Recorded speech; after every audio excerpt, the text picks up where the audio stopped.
Audiobook Empire presents Cupid's Misfire, Book 3 in the Hot Holidays series.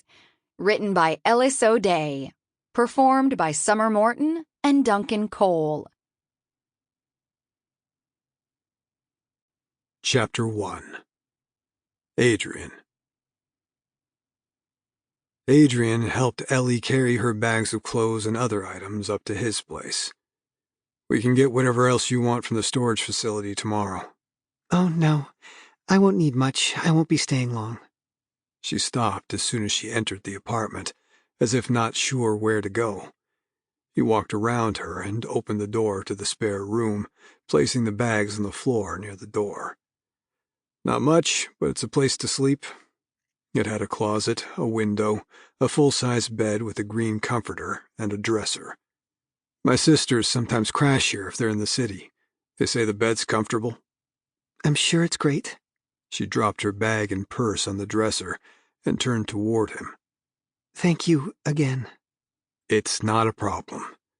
He forced his eyes not to look at that bed. It was making his thoughts run in directions they shouldn't.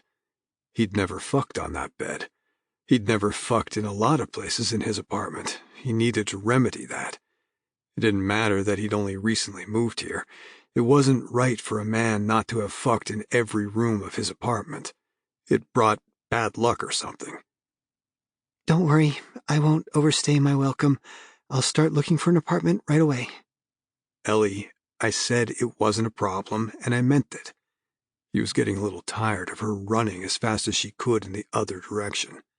I never used this room or that bathroom. It's all yours. Shit. Now he was thinking about the shower.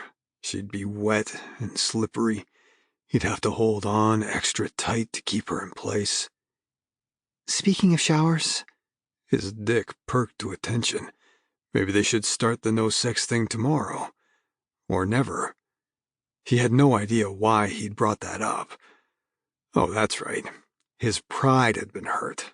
Fucking stupid pride. Now it was his dick that hurt, and that was so much worse than a ding to his feelings. Do you mind if I take one before I turn in for the night? No, not at all. It's your place, too. He dropped onto the couch. It was late, but he wasn't tired enough to sleep. She went into her bedroom and a few minutes later walked into the bathroom. She came right back out. I didn't pack any towels. Do you have one that I can borrow? Oh, right. 1 minute. He headed for his room. He kept hand towels in there, but not bath. Sample complete. Ready to continue?